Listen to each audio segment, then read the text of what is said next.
with justice and dignity. Thank you very much for joining us today.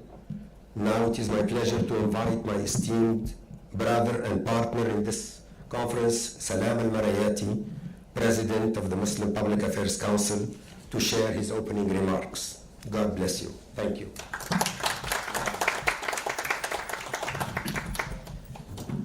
Bismillah ar-Rahman ar-Rahim, in the name of God, most gracious, most merciful. Thank you, Ridwan. Thank you for leading us on one of the most important discussions that we as a community need to have on the issue of Islam and democracy and how we counter authoritarianism.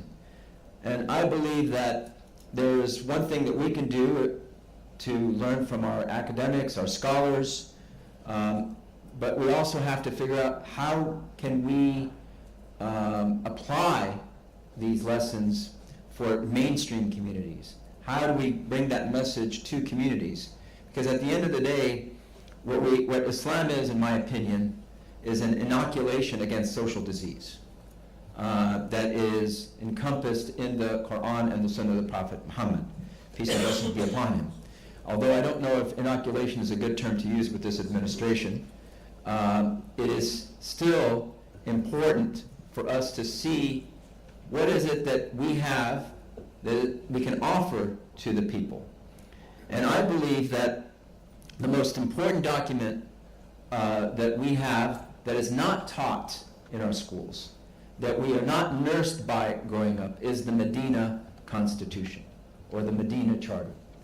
And when you compare the Medina Constitution with the U.S. Constitution and the Declaration of Independence, you find striking similarities. Yes, different language, but really the goal and the outcomes are very, very similar.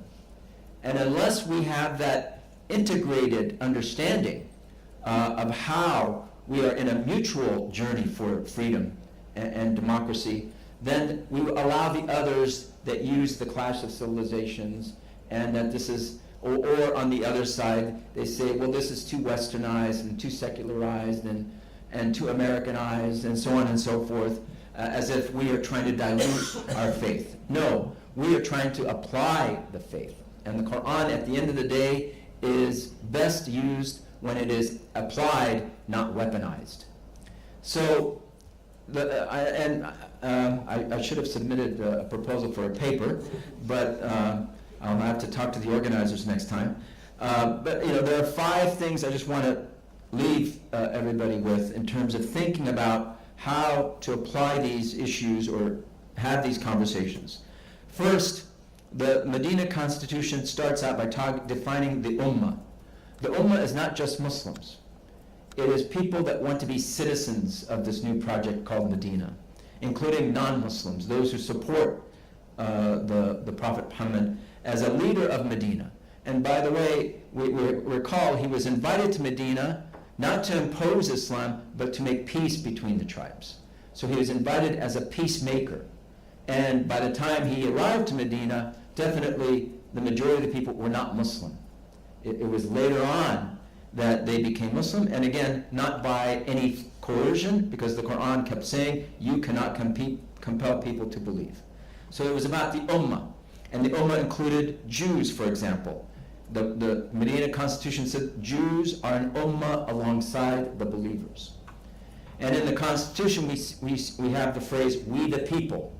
So we the people and Ummah have this commonality. Number 2 is the notion of religious freedom. That in the Medina Constitution, each group, each tribe, each religion was free to practice their religion. But you cannot have freedom of religion without freedom of speech.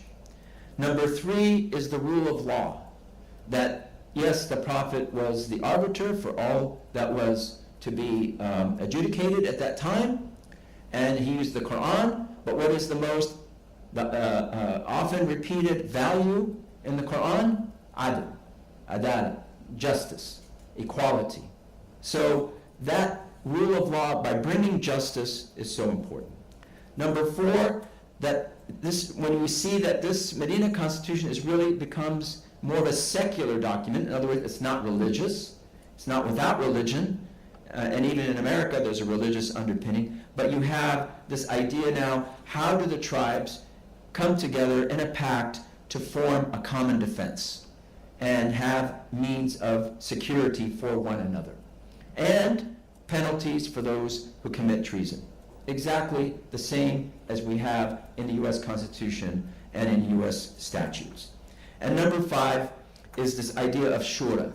Shura meaning consultation as the social contract, and shura is probably very closely aligned here with the term democracy, which is the rule of the people.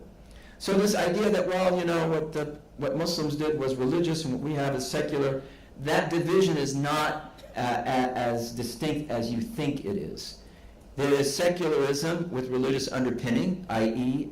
our democracy here in America, and there is religious endeavors that actually have secular processes. And I would say that the Medina Constitution fits as something that has a secular process and definitely secular goals.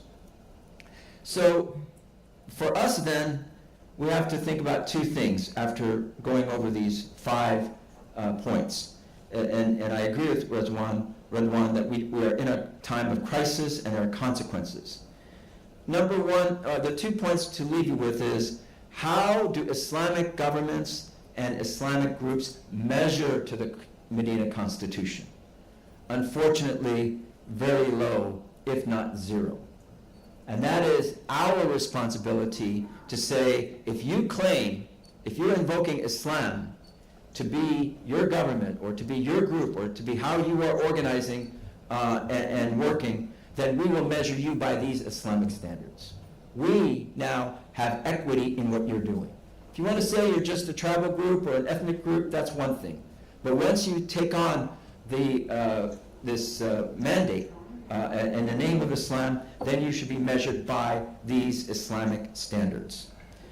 Unfortunately, then the second point, as we saw in Islamic history, dynasties which became very convenient in terms of ruling and governing eroded these values.